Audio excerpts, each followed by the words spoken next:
Assalamualaikum warahmatullahi wabarakatuh. Alhamdulillahirabbil alamin.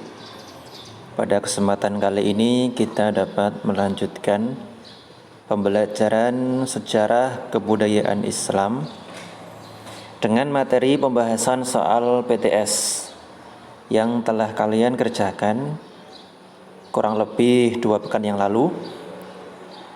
Kali ini kita akan membahas satu persatu melalui Google Form, dan mudah-mudahan bisa meningkatkan wawasan dan pemahaman kalian dalam pelajaran SKI. Sebelum kita mulai, alangkah lebih baiknya kita awali dengan membaca basmalah bersama-sama. Bismillahirrahmanirrahim. Nah, akan saya jawab di Google Form, dan nanti soal yang sulit akan saya berikan pembahasan. Kita mulai. Soal yang pertama, tokoh perlawanan terhadap Daulah Umayyah yang akan menjadi khalifah pertama. Nah, ini sudah mendapat kata kuncinya ya. Khalifah pertama Daulah Abbasiyah bernama Abu Abbas As-Sofa. Jawabannya C. Kemudian konflik keagamaan di masa Daulah Abbasiyah terjadi golongan apa saja? Nah, konflik keagamaan ya, bukan suku. Nah, jawabannya yang betul Sunni Syiah, yang D. Jadi Sunni dan Syiah ini mereka saling mengadakan konflik karena mungkin berbeda pandangan ya terhadap kondisi di Daulah Abbasiyah.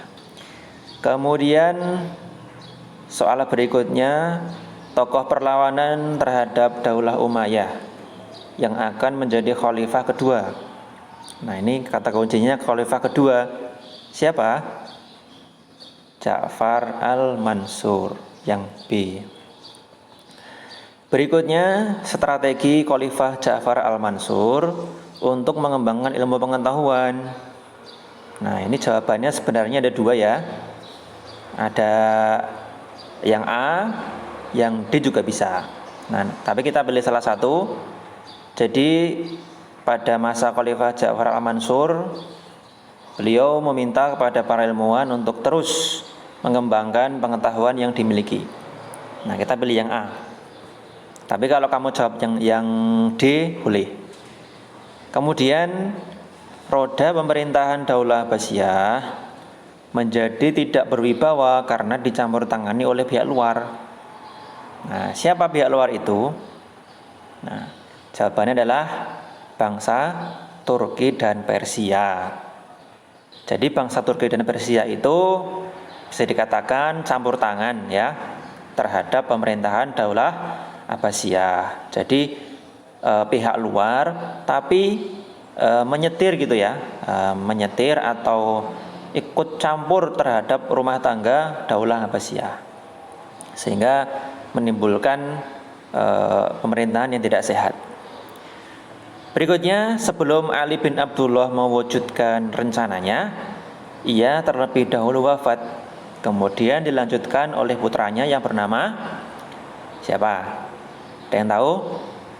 Nah, jawabannya adalah Muhammad bin Ali. Nah, gitu.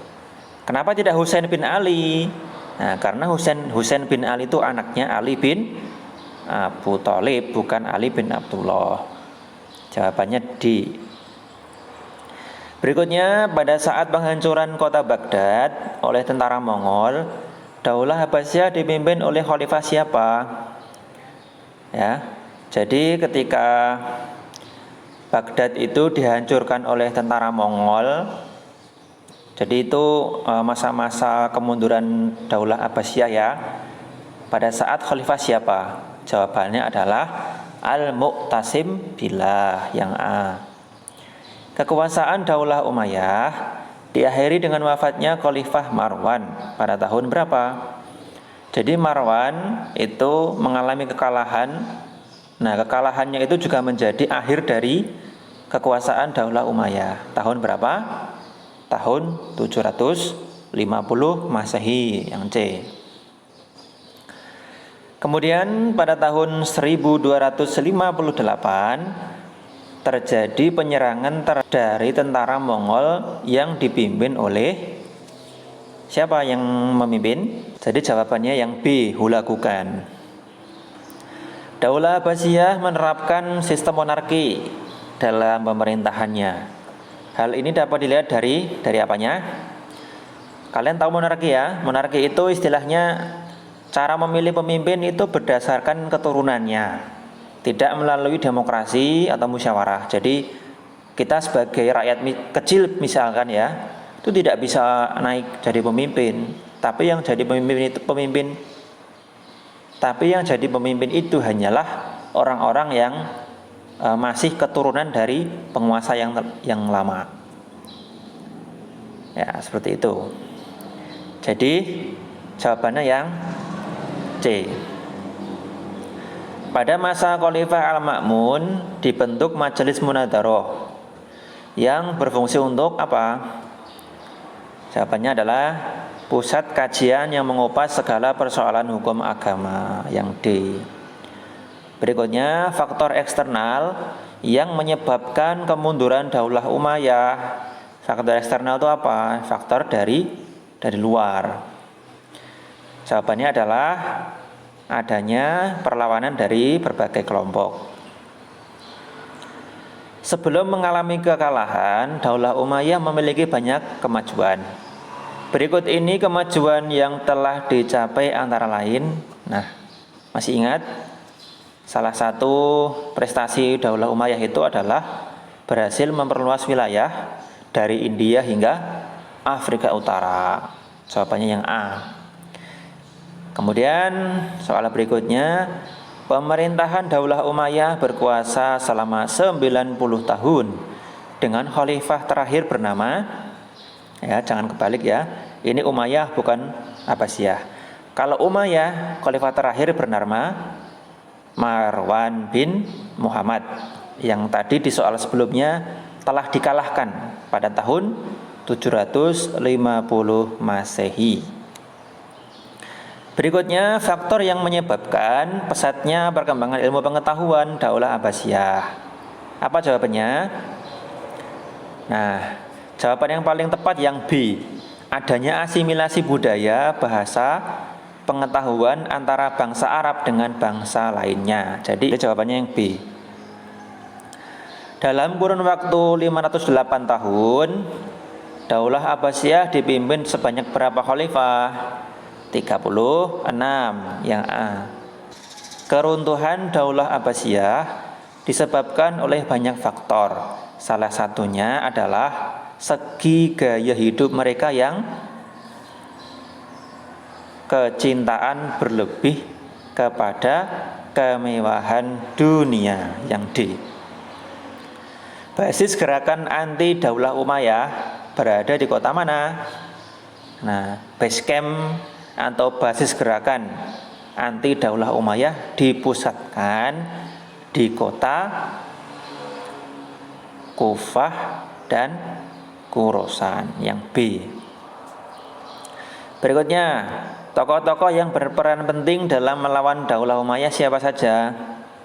Nah, jawabannya adalah yang C, Abu Abbas As-Saffah, Abu Muslim Al-Khurasani, dan Abu Ja'far Al-Mansur. Gerakan penerjemahan buku-buku klasik dari Romawi dan Yunani ke dalam bahasa Arab menjadi salah satu pendorong pesatnya ilmu pengetahuan. Adapun buku yang diterjemahkan apa saja? Yang betul adalah ilmu filsafat, astronomi, dan farmasi, yang B. Pimpinan masyarakat Khorasan yang mendukung gerakan Muhammad bin Ali bernama, nah ini kata kuncinya sudah dapat, Khorasan. Berarti namanya ada Khorasannya. Siapa? Abu Muslim Al-Khurasani, yang D. Bentuk konflik yang terjadi di keluarga Daulah Abbasiyah apa? Nah, jawabannya ada banyak.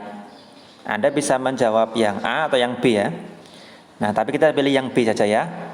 Banyak kolusi dan nepotisme. Jadi terutama dalam masalah pemilihan pemimpin itu banyak terjadi hal yang tidak sehat. Cara untuk naik menjadi pemimpin itu ada yang menggulingkan kekuasaan, ada yang melalui hal-hal yang licik atau curang seperti itu. Namun juga tidak semuanya seperti itu. Tetapi mayoritas itu menempuh jalan yang tidak sehat. Berikutnya, Daulah Abbasiyah berkuasa pada tahun ada yang tahu? 750 sampai 1258 Masehi. Berikutnya, pusat studi ilmu pengetahuan pada masa Daulah Abbasiyah dinamakan apa? Ma'had Darul Ulum Jamiyah Baitul Hikmah. Yang mana? Baitul Hikmah. Yang D. Latar belakang Ali bin Abdullah mengadakan propaganda anti Umayyah adalah, propaganda itu apa? Nah, istilahnya begini, saya berikan bahasa mudah. Propaganda itu seperti ini, kamu mengadakan suatu pendapat ataupun opini yang kamu sebarluaskan. Nah, kamu menyebarluaskan opini kamu itu mengenai suatu hal yang mana orang-orang itu tergiring dan mengikut apa yang kamu katakan. Nah, seperti itu. Apa yang menjadi alasan Ali bin Abdullah mengadakan propaganda anti Umayyah? Jawabannya adalah karena dia merasa yang paling berhak menjadi pemimpin setelah Khulafaur Rasyidin. Jawabannya yang D. Oke, selesai. Kita cek berapa skornya. Oke, kita akan lihat berapa nilainya. Wah, luar biasa, kita mendapat nilai 100. Oke, begitulah ya pembahasan soal kali ini. Mudah-mudahan kalian dapat memahami apa yang saya sampaikan. Oke, terima kasih. Selamat melanjutkan aktivitas. Kita akhiri dengan bacaan hamdalah. Alhamdulillahirrabbilalamin. Cukup sekian. Terima kasih. Assalamualaikum warahmatullahi wabarakatuh.